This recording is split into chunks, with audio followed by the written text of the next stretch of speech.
জাহান্নামে কেন অনেক নারী থাকবে জানেন? কারণ তারা শুধু নিজেরা অপরাধ করে না, যার মুমিন মানুষের নূর তারা কেড়ে নেয়। দ্যাট ইজ ওয়াই তারা জাহান্নামে বেশি থাকে। মেয়েদেরকে বলছি স্পেশালি, হয়তো এই কথাগুলো মেয়েদের কাছেও যাবে। তাদের এই উদ্ধত মাথাটা আল্লাহর বিধানের সামনে আত্মসমর্পণ করতে চায় না, এই কারণে তারা জাহান্নামে বেশি থাকবে। রাসূল বলেছেন কিয়ামতের আগে মানুষ জেনা করবে, জেনাকে মানুষ জেনা মনে করবে না, মনে করবে এটা অ্যাফেয়ার, ছেলে মেয়ের ক্রাশ। এখন নতুন শব্দ আসে কি, ক্রাশ। চোখে চোখে কন্ট্যাক্ট হবে, কো এডুকেশনের মাধ্যমে মোবাইল নাম্বার এক্সচেঞ্জ হবে, রাতের বেলা কথা হবে, ফোন হবে, তারপর চা খাবে, কফি খাবে, ঘুরবে, আস্তে আস্তে বেড়ে যাবে, তারপরে ব্রেকআপ হয়ে যাবে। তাদের কাছে সিম্পল, এটা খুব সিম্পল, সিলি ব্যাপার। আর কোরআনের কাছে এটা কি? জিনা। এক কথায় কি? জিনা।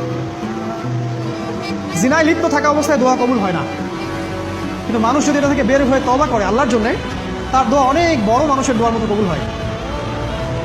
ওই তিন বন্ধুর একটা হাদিস আছে না, গুহার মধ্যে চাচাতো বোনকে একা পেয়েও সে ফিরে আসছিল আল্লাহর ভয়ে, আল্লাহ পাক তাকে গুহা থেকে বাঁচায় দিচ্ছেন না?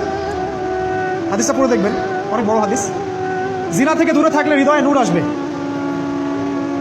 আপনি আমি যদি আমাদের চোখকে এই পর্যায়ে নিয়ে যেতে পারি যে কোনো গায়রে মাহরামের দিকে চোখ পড়লে আমরা নামিয়ে নিচ্ছি, তখন আপনি ফিল করবেন আপনার মনের মধ্যে নূর আসছে। এই যে আমি এখন একটা লেকচার দিচ্ছি, আমার খুব ভালো লাগছে। ঠিক রাস্তায় যেতে যেতে যদি আমি 8-10টা মেয়ের দিকে তাকাই, আমার এই নূরটা উঠে যাবে। জাহান্নামে কেন অনেক নারী থাকবে জানেন? কারণ তারা শুধু নিজেরা অপরাধ করে না, হাজারো মুমিন মানুষের নূর তারা কেড়ে নেয়। দ্যাট ইজ ওয়াই তারা জাহান্নামে বেশি থাকবে। আরেকটা মেজর কারণ হচ্ছে তাদের এই উদ্ধত মাথা।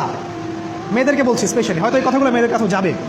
তাদের এই উদ্ধত মাথা আল্লাহর বিধানের সামনে আত্মসমর্পণ করতে চায় না। তাদের এই উদ্ধত মাথাটা আল্লাহর বিধানের সামনে আত্মসমর্পণ করতে চায় না, এই কারণে তারা জাহান্নামে বেশি থাকবে। যে কোনো বিধান আল্লাহ তাদের সামনে বলেন, সব মেয়ের কথা বলছি না, ম্যাক্সিমাম বিভিন্ন যুক্তি তারা দিবে। সামি'না ওয়া আতা'না এই পর্যায়ের না, যুক্তি দিবে। পর্দা করলে কি এখন কেমন করে চাকরি করব, পর্দা করলে কেমন করে পড়াশোনা করা যায়, এখন তো যাইতেই হচ্ছে, কিছু তো করার নাই, বিভিন্ন যুক্তি, হাজারটা যুক্তি তারা দিবে। কে জানি তাদের ব্রেইনটাকে পুরো ওয়াশ করে ফেলছে। আমি আপনাদেরকে বলছি কে করেছে? এটা করেছে স্বয়ং দাজ্জাল।